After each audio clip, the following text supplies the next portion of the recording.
다이어트 하면 가장 먼저 뭐가 떠오르나요? 일단 칼로리 섭취를 줄이기 위해 식단 조절하고 유산소 운동이나 근력 운동을 하실 겁니다. 어느 정도 다이어트에 성공했다 싶으면 다시 요요 현상을 겪기도 하지요. 뭐가 문제였던 걸까요? 다이어트 하시는 분들은 먹는 것에 비해 살이 더 찐다고 생각하는 경우가 있습니다. 정말 먹는 것에 비해 더 찔 수도 있는 걸까요? 여기 57kg에서 48kg까지 뺀 분이 있습니다. 물론 깜짝 놀랄 만한 수치가 아닐 수 있습니다. 하지만 먹고 싶은 거 다 먹으면서 체중 감량에 성공했다면 한번 들어볼 만 하지 않을까요? 물론 처음부터 성공한 다이어트는 아니었습니다. 단식원에서 10kg 감량을 했지만 요요 현상이 찾아왔다는데요. 혹독한 식단 조절과 운동을 해서 한 달 만에 3kg을 빼기도 합니다. 그런데 우연찮게 별다른 노력 없이 다이어트에 성공하게 되는데 음식에 스트레스를 받지 않고 하루 1시간도 운동을 안 하면서 한 달에 4kg이나 빠졌다고 합니다. 현재 다이어트 중이거나 해본 경험이 있으신 분들은 공감할 만한 내용이 담긴 다이어트 도전기와 다이어트 비법을 알려드립니다. 다이어트를 계획하신 분들도 간접 경험치를 쌓아서 다이어트 성공을 기원합니다. 피부가 예뻐지는 화장품 이야기, 책의 내용을 근거로 소개해 드립니다. 다이어트 경험이 많으신 분들은 중간 부분 다이어트 비법부터 보셔도 좋을 것 같습니다. 다이어트 주인공이 여성분이라서 다이어트 도전기는 여성 성우분이 읽어드립니다. 교회에서 동계 수련회를 가게 되었는데 바닥에 무릎을 꿇고 기도하던 중 갑자기 청바지를 입은 허벅지가 터질 것 같은 불안감에 시달렸다. 기도에 집중이 안 될 정도였다. 충격을 안고 집으로 돌아온 나는 스스로 생각해도 조금 어이없는 기도를 시작했다. 그해 8월에 3박 4일짜리 학예 수련회가 있었는데 그 기간만이라도 52kg이 되게 해달라고 기도했다. 과거 다이어트를 위해 단식원에 갔다가 10kg을 빼고 돌아온 뒤 요요 현상이 일어나는 과정에서 52kg 정도 되어보니 꽤 괜찮았다. 반나절을 컴퓨터 앞에 앉아 다이어트 관련 정보를 찾아보았는데 어떤 글을 읽어도 눈에 들어오는 건 단 하나였다. 며칠 동안 굶다가 식사량을 예전으로 완전히 되돌리면 오히려 그 전보다 훨씬 더 찔 수 있다. 단식원에서 10kg을 빼고 단기간에 요요 현상을 겪었던 나에게 그 말은 곧 진리였다. 단식원에서 10kg 뺐다가 다시 찐 이후에는 4일을 굶었지만 딱 1kg만 줄어 있었다. 죽기 살기로 다이어트.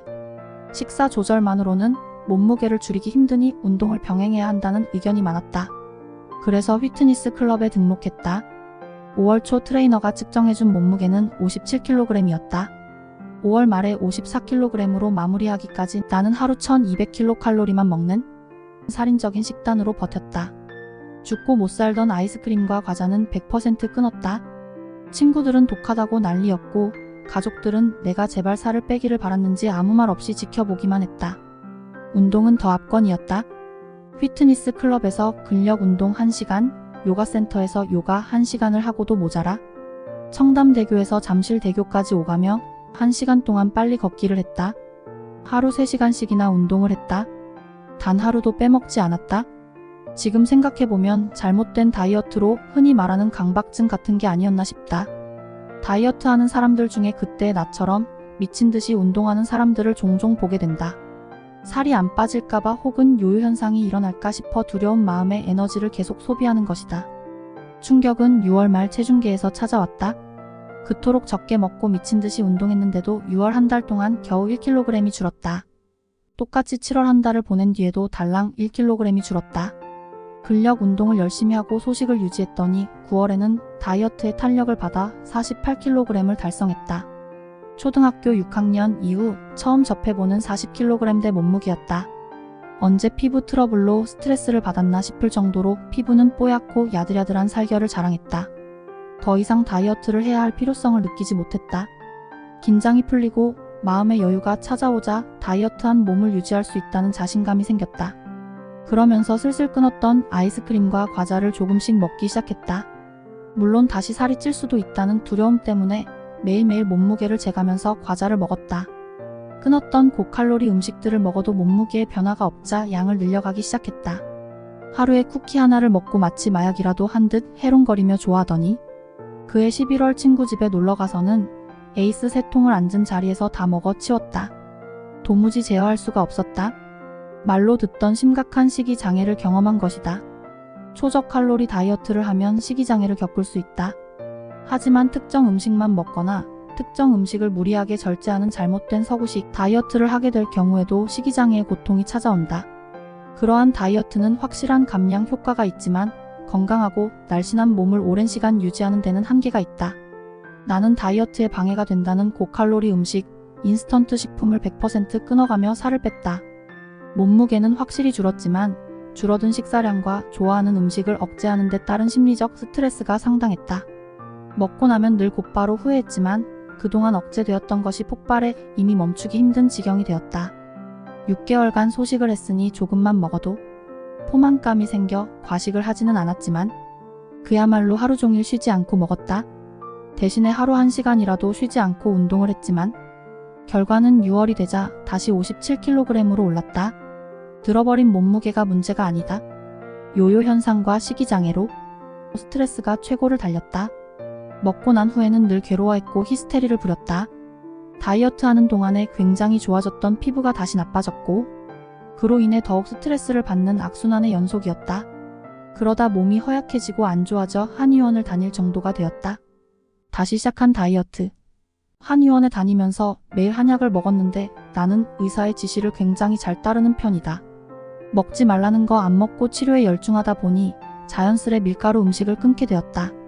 밀가루 음식을 끊어보면 우리 주변에 밀가루가 들어간 음식이 얼마나 많은지 알게 된다. 정말 먹을 게 없었다.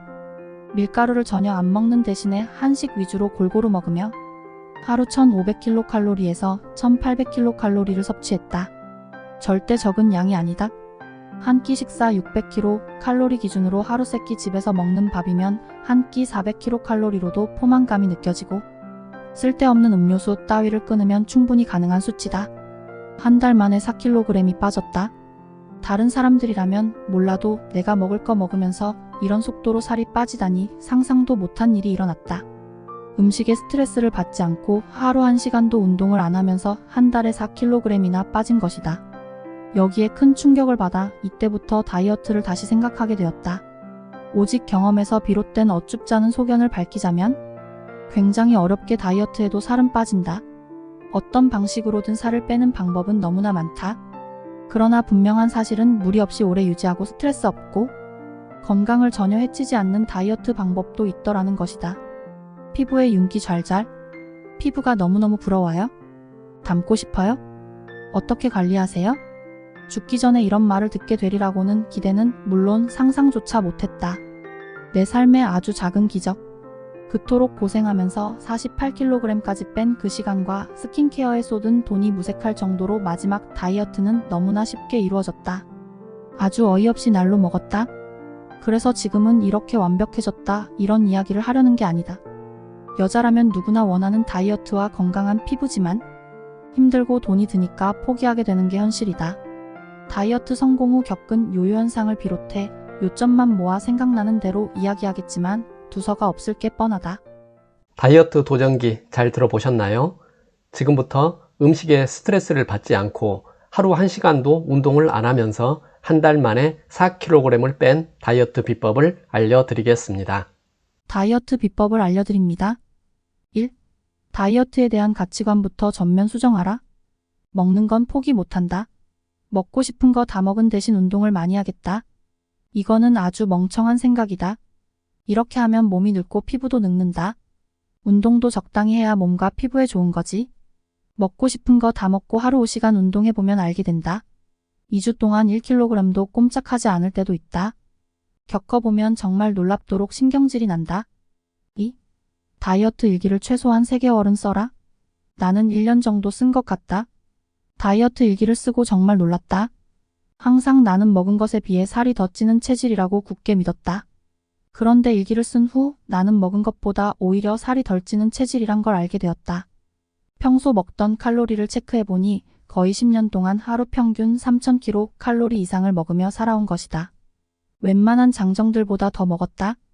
다이어트 일기는 매우 중요하다.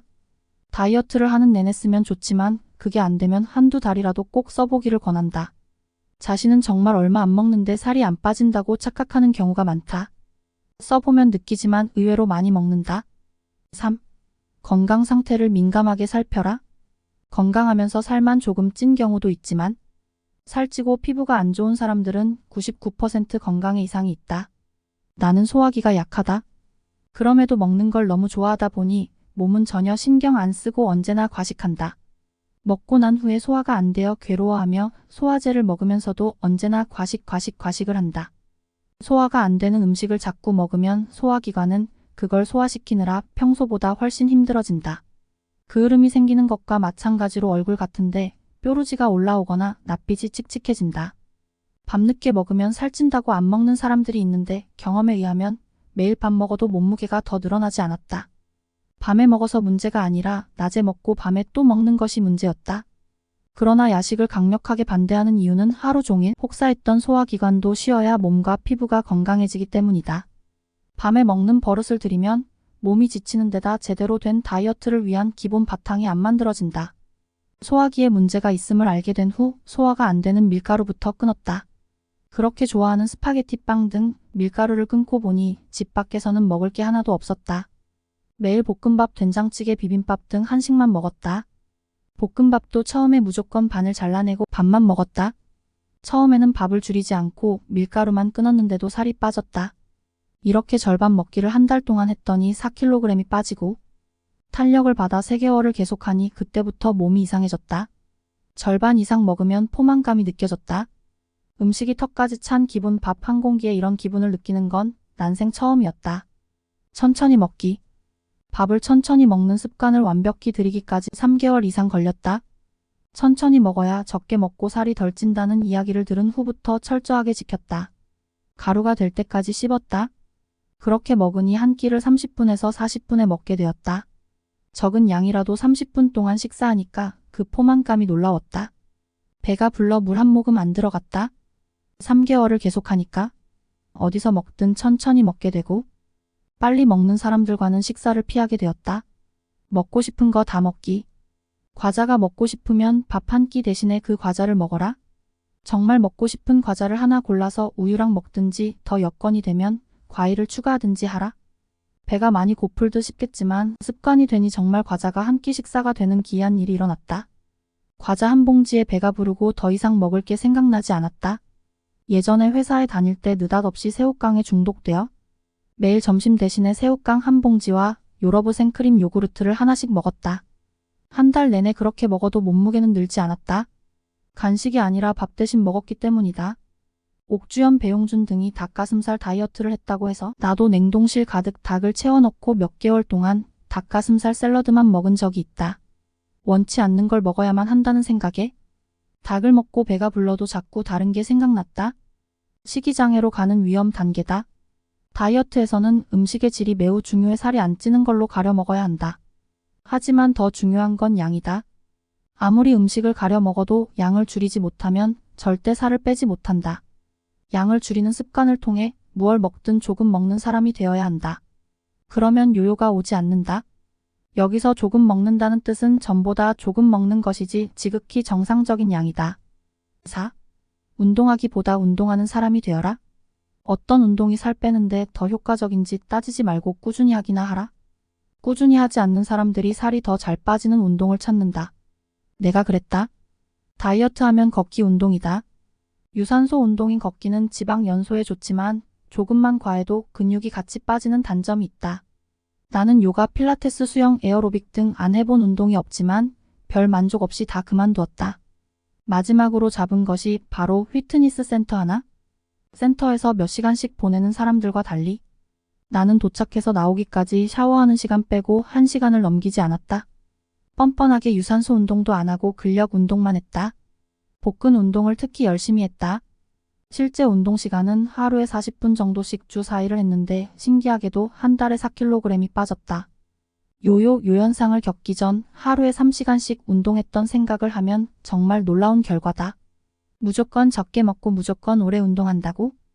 더 빠른 결과가 나타나는 게 절대 아니라는 것이다. 운동으로 살을 빼겠다는 생각은 아예 버려야 한다.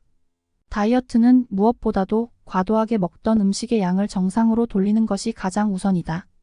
과한 식욕을 버리지 않고 쉽게 하려다 보니 엉뚱한 곳에서 방법을 찾고 돈을 쓰게 된다.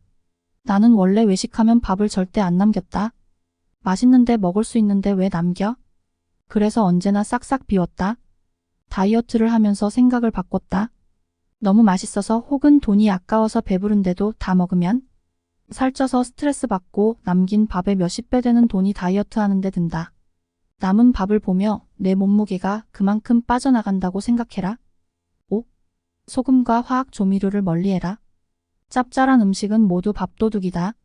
김, 스팸 등은 배가 불러도 밥을 찾고 더 먹게 만든다. 그래서 밥상 위에 아예 놓지 않는다. 싱겁게 먹고 화학 조미료는 아예 집에 없다. 다이어트 초기 3개월은 외식을 거의 끊고 싱거운 반찬과 화학 조미료 없는 반찬으로 먹어라. 그런 식사에 익숙해진 후에 외식을 하면 조미료 맛이 확 느껴진다. 조미료는 건강과 다이어트 피부의 최대적이라는 생각을 자꾸 해서인지 어느 순간 조미료 맛이 역하게 느껴졌다. 그 후 밖에서 파는 찌개를 잘 안 먹게 되고 조미료 맛이 강한 음식도 피하게 되었다. 인스턴트 식품은 거의 저절로 끊어졌다. 미각이 살아나면 양념 없는 두부와 야채를 먹어도 고소하고 맛있다. 그러나 조미료에 익숙해지면 집에서 먹는 밥이 싫어지고 고칼로리 음식만 찾게 된다. 그리고 곧 살이 찐다. 다이어트를 위해 밥은 3분의 1만 먹기로 결심하곤 한다. 밥을 3분의 1만 먹겠다는 결심은 장하다. 그러나 평생 그렇게 먹지 않을 거라면 강력 비추천이다. 너무 적은 양이다. 다이어트 자료들을 간혹 살펴보면 밥을 3분의 1 공기만 먹다가 서서히 늘려가라는데 서서히 늘리라는 말에 속지 마라. 너무 적게 먹다가 늘려가면 참았던 욕구가 순간 폭발해 3분의 1 공기가 서서히 늘어나 3공기까지 늘지도 모른다. 칼로리를 친구로 삼아라. 다이어트 관련 기사들을 보면 칼로리를 잊으라는 말이 나오는데 칼로리 지식만큼 내 식사량 조절에 도움이 되는 건 없었다. 나는 칼로리를 계산해 음식량을 조절했고 언젠가부터 음식들 칼로리를 모두 파악하게 되었다. 습관을 들이면 절제하는 데 도움이 되고 우리가 먹을 음식을 현명하게 판단한다. 예를 들어 어떤 음료수가 한 캔에 150kcal라고 하자. 그걸 마실 바에는 0kcal인 물을 마시고 음료수의 칼로리만큼 아낀 것으로 먹고 싶었던 고구마를 더 먹는 식이다. 같은 칼로리지만 잠깐의 만족을 주는 음료수보다는 좀 더 배부르고 몸에도 좋은 음식을 찾는 나를 발견하게 된다. 음료수는 배도 별로 안 부르고 칼로리만 높다. 그래서인지 음료수 끊는 게 가장 쉬웠다. 언제쯤 평소대로 돌아가느냐고 묻지 마라. 다이어트가 끝나고 평소대로 돌아간다는 기대부터가 잘못이다. 평소가 뭘 말하는가 막 먹고 막 살던 그때 그 시절? 그게 싫어서 다이어트를 했으면서 왜 그때로 돌아가려는가? 다이어트는 일시적으로 음식을 바꾸거나 잠깐 먹는 양을 줄여서 살을 빼는 게 아니다. 그런 생각 자체를 바로잡지 못하면 계속 같은 자리만 뱅뱅 돌게 된다. 다이어트는 잘못된 식습관, 생활습관을 바꾸어 삶의 질을 몇 단계 높이는 것이다. 그리고 그 모습 그대로 쭉 평생을 사는 거다. 처음부터 무리의 양을 줄이면 안 되고 평생 이어갈 수 있는 것으로 해야 한다. 지금은 먹고 싶으면 스파게티도 얼마든지 먹는다. 스파게티를 반쯤 먹다가 배불러서 그만 먹는 경우도 있지만 이거 밀가루지? 밀가루를 많이 먹으면 소화가 안 돼. 그만 먹어야겠다. 그러면서 젓가락을 놓게 된다. 없어질 때까지 다 먹던 예전과 전혀 달라졌다. 배고픔을 오래 방치하지 마라. 배고픈 시간이 길어지면 그 후 음식을 접했을 때 허겁지겁 먹게 된다. 천천히 먹으려고 노력해도 조절하기가 상당히 힘들다. 빨리 먹으니 당연히 배가 차 올라오는 느낌이 없다. 너무 바쁘다는 둥, 여러 가지 이유로 식사 시간을 지키기 어려울 때는 뭐라도 먹어서 위를 달래주어라. 고구마 한 조각이라도 먹은 것과 안 먹은 것의 차이는 엄청 크다. 지금까지 네이버 파워 블로거 1위 꿀물에 피부가 예뻐지는 화장품 이야기 중에서 여러 여건상 책 내용의 일부인 다이어트 부분만 알려드렸는데요. 책에는 클렌징, 기능성 화장품, 스킨케어와 색조, 보디케어 등 피부가 예뻐지는 기초공사와 꽃단장 하는 방법 등 많은 내용이 있으니 차분히 읽어보시면 피부가 예뻐지는 비밀을 알 수 있을 것입니다. 지금까지 건강한 내일이었습니다. 이 영상을 시청하시는 모든 분들 건강하시길 기원합니다. 다음에도 좋은 영상 만들 수 있는 힘이 되는 구독, 좋아요, 알림 설정 부탁드립니다. 감사합니다.